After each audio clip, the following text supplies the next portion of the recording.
Oke, selamat tengah hari semua.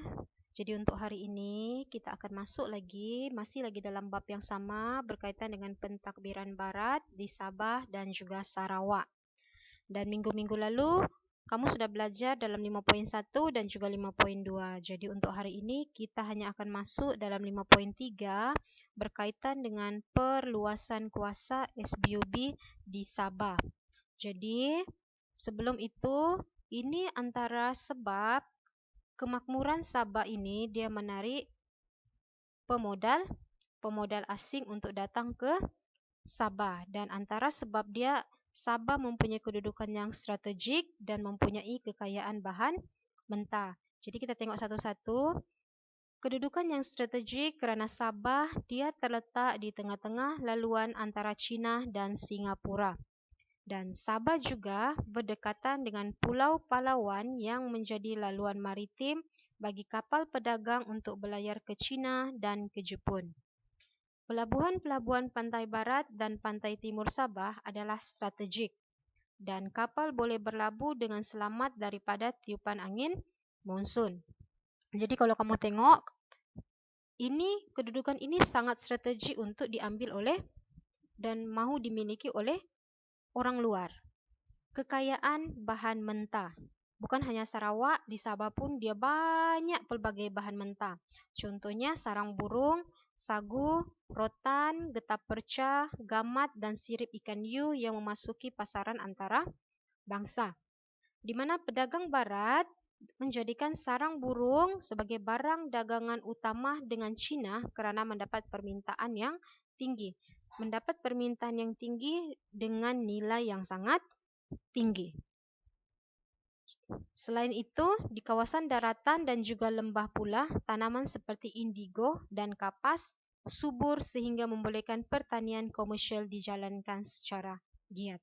Jadi, selain daripada kemakmuran Sabah, kedudukan strategik dan juga kekayaan bahan mentah, dia menarik pemodal asing untuk bertapak di negeri Sabah.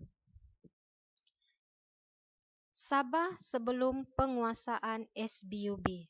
Okey, maksudnya di sini, sebelum pertapakan dan perluasan kuasa SBUB di Sabah, kedua-dua kawasan ini telah dimiliki oleh British. Maksudnya, Pulau Balambangan dan juga Pulau Labuan ini asalnya sudah berada di tangan British.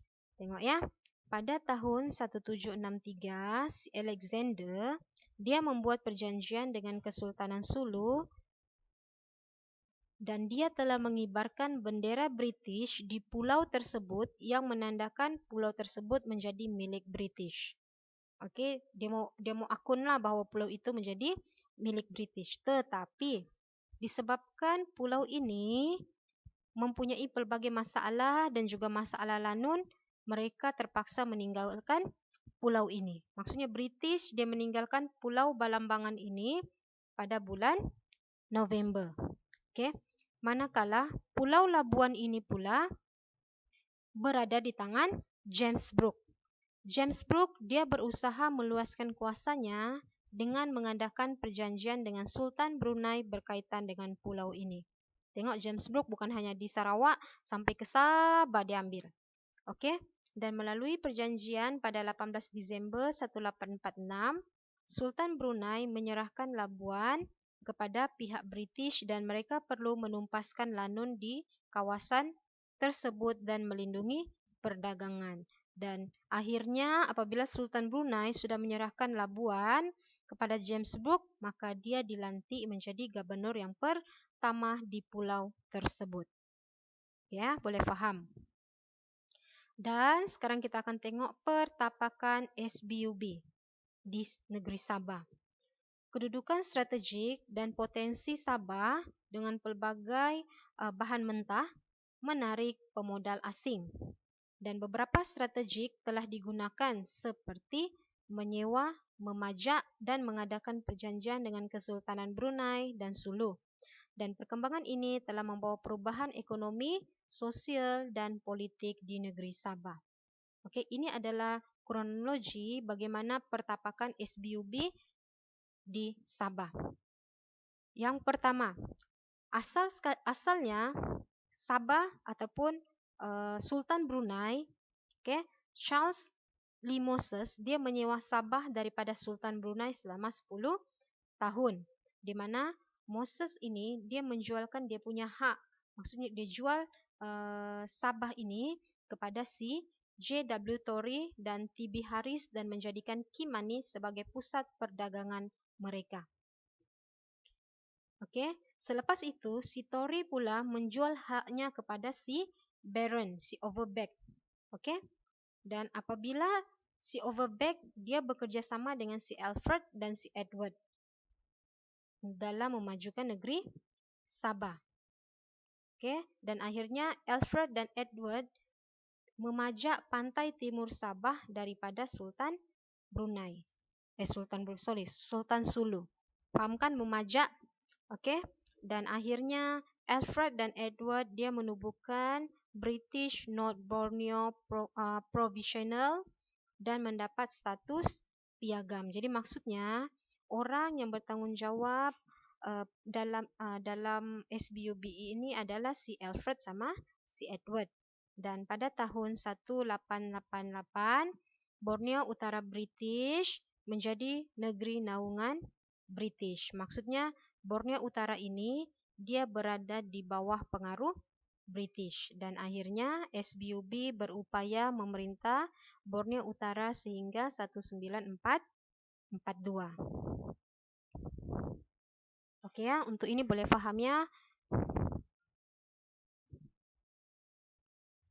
Okey, dan apabila mereka sudah mendapat piagam tersebut, mereka dengan senang hati meluaskan kuasa mereka di negeri Sabah. Tengok ya, kedudukan SBUB sebagai sebuah syarikat berpiagam menjadi asas penting dalam usaha meluaskan pengaruh dan kedudukan di Sabah. Piagam diraja memberikan kuasa kepada SBUB untuk memiliki Sabah. Piagam diraja yang diterima oleh SBUB telah mengiktiraf kedudukan SBUB sebagai wakil British. Tadi kamu sudah nampak bahawa SBUB ini adalah di bawah pengaruh British. Okey, tetapi ada beberapa syarat yang dikenakan oleh British kepada SBUB dalam mentadbir Sabah. Yang pertama, mereka perlu menerima penasihat British. Maksudnya apa-apa keputusan pun masih perlu mendapat nasihat daripada British. Yang kedua, SBUB perlu memelihara adat resam, agama dan undang-undang penduduk tempatan dan SBUB perlu memerintah dengan adil dan saksama. Seterusnya, SBUB mesti melantik pegawai takbir daripada pegawai yang diakui oleh British. Dan last sekali, SBUB tidak dibenarkan menyerahkan Sabah kepada pihak lain tanpa kebenaran British. Dalam arti kata lain, segala keputusan yang SBUB buat kena mendapat nasihat ataupun persetujuan daripada pihak British. Ya, boleh ya. Dan untuk last sekali, sebenarnya matlamat SBUB ini adalah pertama, pembangunan ekonomi melalui eksploitasi sumber-sumber yang terdapat di Sabah. Okey, mereka mahu mengeksploitasi, mereka mahu memiliki apa sumber ekonomi yang ada di Sabah. Tadi itulah bahan-bahan mentah. Okey, melindungi dan mempertahankan hak-hak masyarakat Sabah. Dan akhirnya, melalui piagam ini, SBUB mempunyai kuasa untuk mentadbir Sabah.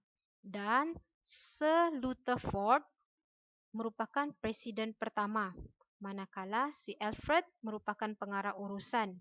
Dan kuasa sebenar terletak di tangan pemodal di London.